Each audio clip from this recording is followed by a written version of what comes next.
ऐसा कहा तो प्रथम पुत्र के लिए जब प्रथम रानी पहुंची तो नेत्रों में आज पट्टी बांध ली, नेत्रों को बंद कर दिया।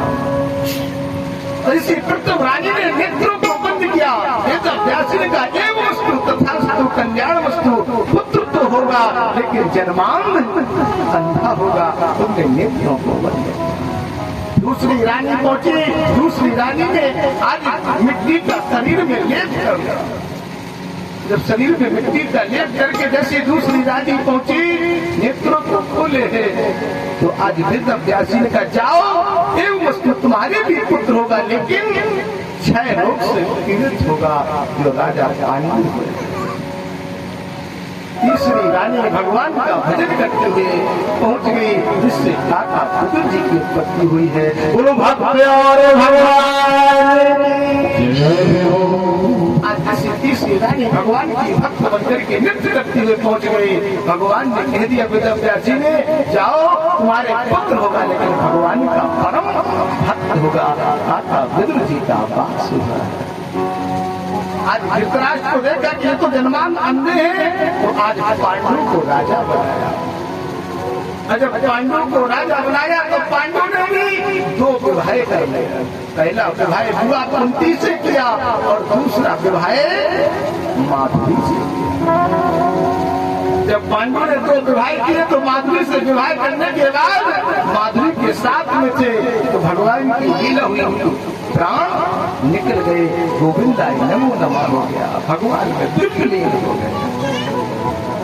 अब जब विचार हुआ कि युधिष्ठिर तो युवराज है लेकिन राजा कौन बने, इनकी छोटी अवस्था थी। बोले धृतराष्ट्र को राजा बना दो।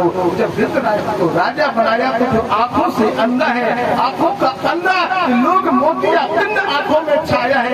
पुत्र का मोह, परिवार का मोह जब होता है तो व्यक्ति लोभ में चला जाता है। और पाप का जो पाप है वो कौन है? लोभ है। वो राजा क्यों है?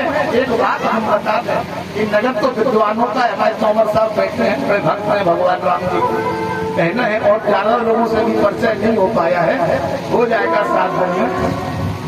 फिर वो कहते हैं एक बार एक ब्राह्मण बालक बनारस पढ़ने के लिए गया। कहाँ पर?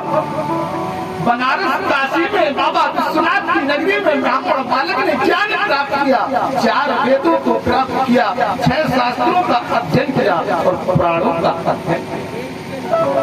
और पुराणों का अध्ययन करने के बाद अपने पुना नगर में आया तो ब्राह्मण बालक के पिता ने पूछ दिया तुमने क्या सीखा? बोले हमने सब कुछ सीखा। बोले कुछ नहीं सीखा। बोले क्यों? बोले बता सकते हो कि पाप का बाप कौन है?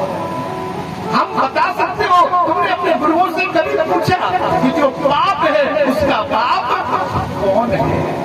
बालक बोला पिताजी मैंने नहीं सीखा। बोले तो फिर जाओ, जिस दिन तुम्हें सीख लोगे तब नगर में लौट के आना।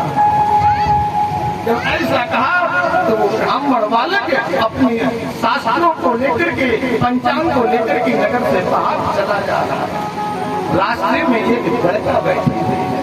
लड़का तो आप जानते हैं। और लड़का ने कहा कि हे ब्राह्मण, आपके चेहरे पर उदासी दिखाई दे रही है तो थोड़ा सा जल पी लो। तो ब्राह्मण बोला हे दासी हम जल नहीं पिएंगे। बोले क्यों नहीं पियोगे?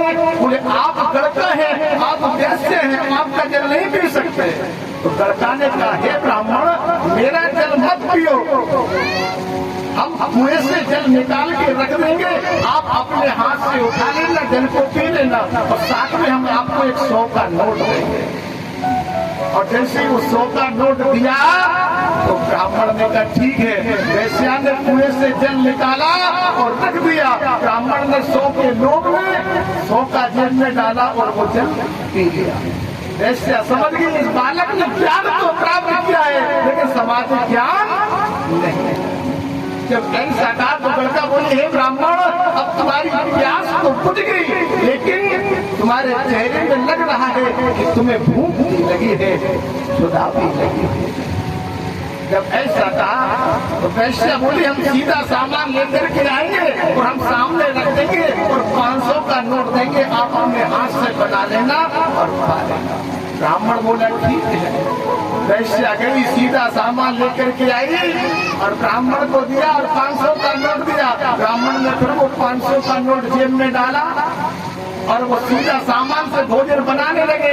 लेकिन कभी भोजन बनाया हो तब तो बना सकते हैं, भोजन नहीं बन रहा था। वैश्या आई, वैश्या बोली अरे ब्राह्मण अगर नाराज न हो तो ले आओ दाल, हम तुम्हारी छोड़ देते हैं। बोले नहीं नहीं दूर दूर। बोले नहीं अभी तो 500 का मिला है, अब हम तुम्हें 1000 देते, चिंता नहीं करो। धीरे धीरे वो लोभ बढ़ता गया। वैश्य ने जैसे भोजन बनाया और भोजन परोसा और भोजन परोस करके जैसी विदाई दी, बोले ब्राह्मण बस अब रुक जाओ क्योंकि मेरा भी धर्म है, हम तुम्हें खाने नहीं देंगे। ब्राह्मण अब तुम्हें पता लग गया कि पाप का बाप कौन है। बोले लोभ। बोले अब अपने पिताजी को जाकर कहीं बता देना तो जीवन में कभी लोभ नहीं करता। आया है सो जाएगा, आने और जाने का मार्ग तो एक है, लेकिन जो जेब में है वो तो कभी न कभी आया और कभी न कभी चला जाएगा। ये धन दौलत संपत्ति कभी रुकती नहीं है। भगवान के धर्म में कभी लोभ नहीं करना। जो बाबा की किस्मत से आ रहा है वो बाबा के भाग्य का है, जो ब्राह्मण की किस्मत से आ रहा है वो ब्राह्मण का है, जो तुम्हारी किस्मत से आ रहा है वो तुम्हारा है। हमें किसी का हक खाने का अधिकार नहीं है।